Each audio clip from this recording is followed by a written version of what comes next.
But no matter how you slice it, I mean, the outcome is like we all died. And, man, it was the craziest ride, bro. Dude. I mean, in my lowest point after, like, going through all those surgeries, then they put me with the stars. And they just cheered me up. It's the weirdest dynamic. Like, I was supposed to be miserable and in pain all the time, but I was with them. And they were just like, hey, good job. People always ask me what I feel about that. I was like, well, everyone always said I always did a good job. Even though I got whipped. They whipped me so bad, I got whipped back to my mother. You ever had your ass whipped so bad you got whipped back to your mother? When people ask me about the fight in real life, it was probably over about 3 hours. 3 hours. And Navy SEALs, we love our gear. Like, you issue us something, man, we love it. I started that fight with all my friends and all my gear. By the end of it, 3.5 hours later, I was butt naked and all my gear was gone. All my friends were dead. They whipped my ass till I was naked. You ever been whipped like that? I hadn't. I never been whipped like that. Like, they just kept coming. So much so, I was so busted up that I didn't know what to do. I was scared to death. It was the only time I'd ever been afraid. I was afraid. Because the difference between fear and being afraid is afraid to leave you a blobbering mess. You just be laying there. I didn't know what to do. I was more like a battery. You put me into my friends, I'll charge. You take them away from me, I'll just sit around. I didn't know what to do. And I lay there all damn day in that hole trying to figure out what I needed to do. And eventually it was like, get up and just start crawling. And I did that. And it got me here. But I don't care. I was in a hole in Afghanistan. All my friends were dead and I was naked dying. And now I'm sitting around here with you. So you can't tell me that the hardest part of your day is not going to reveal the best part of it. You just don't know when that's coming. And I never could understand that until kind of life took charge and kind of pushed me through it. And then I started to think about, I was like, hey man, them guys paid the ultimate sacrifice. If you come down here to learn how to live while you're dying, and I was like, they got checked out early, which means they did a good job. I'm still working on mine. I'm still trying to get my stuff done. And I always looked at it as that. And my teammates would always push me. And SEALs are the worst. They come down on me harder than anybody. There's stuff I'll say on this podcast, and they'll rip me up. Good. That's how I know they love me, right? Because that's their opinion. I need to hear it. But I just try to do, because I was in that loss column, right? I was like, I got my ass whipped. No team guy likes to see that. So I always keep my head down, stay humble. I tell myself that every day, stay humble. Stay humble, stay humble. Daily control. And work harder than everybody else. Yes. The only thing I ever had going for me was my work ethic. If anybody out there thinks I got special skills or something like that, it took that away from me at birth. I had to earn it. That's why it's so difficult for me. They call me the anchor man. I was the slowest guy to ever graduate Buzz. Slowest runner. I mean, it's funny. I mean, sometimes I'm like, Latrell, how the hell you even get in here? I was like, I don't know. By happenstance, I guess. And then they're like, all right. But then when it came time to putting out, I put out like 10 men. That's all you got to think about. Like, I don't care what anybody thinks about you, man. You put out and it's fine. Style is your style. Did you make a conscious decision to not watch the movie? They wouldn't let me. They wouldn't let you. I remember that he would show it to me in increments. And then I remember the first time Pete pulled the family out there. My mother was there and my wife. And I think Melly knew the story, but she never had any kind of idea what was going on.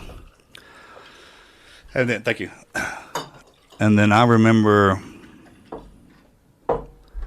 they watched it, and I came back in afterwards, and she just came up and held me. Not like your wife normally does, like she's happy to see you. Like, held me like I was damaged. Like she was sorry I had to go through that. I'll never forget that. And then he saved me, protected me. So when he talks to me, he yells at me, and I'm like, I love you too, man. He speaks English? No. No? But his kids do. Oh, wow. I speak enough of his language to understand, like, when we talk.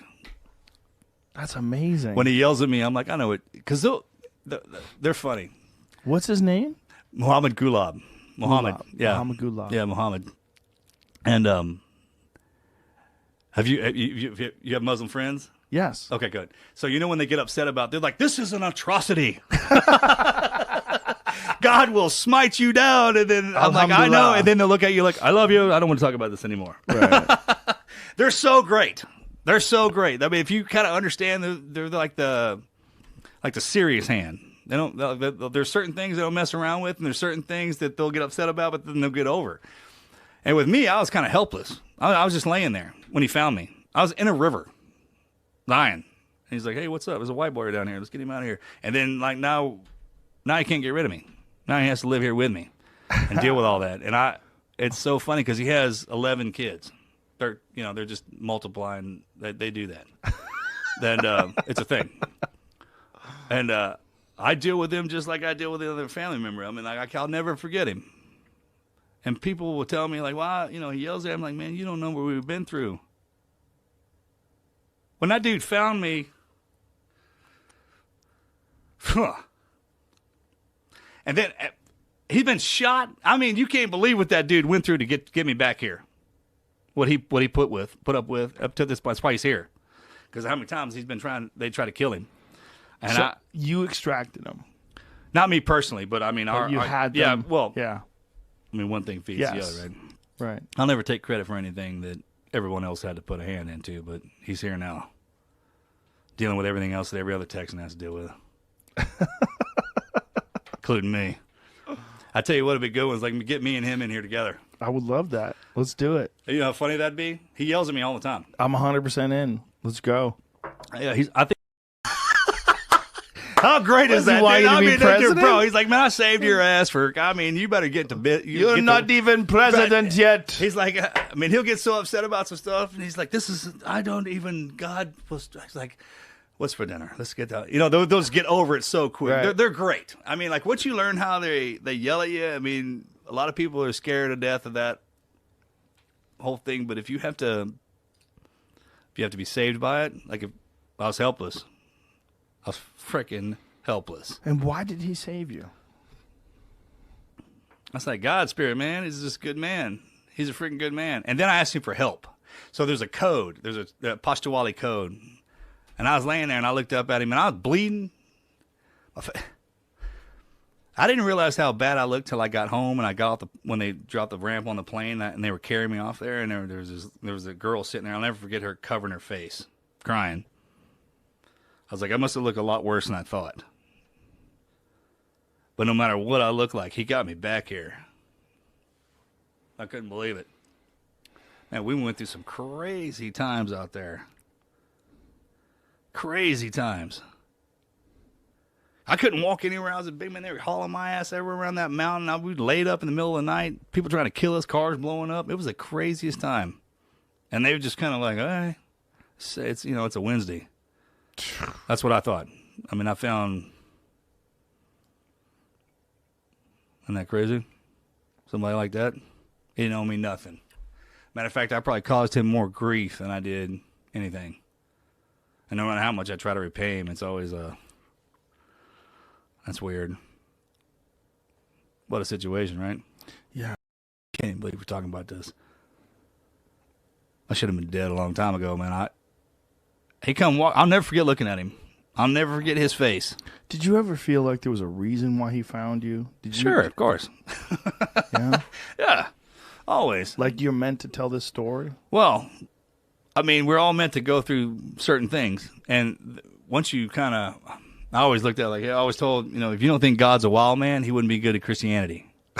So if you want to walk down a rabbit hole, how far you want to go down? Because there's the kids down here that don't want to do nothing. But if you want to go play, let's go do it.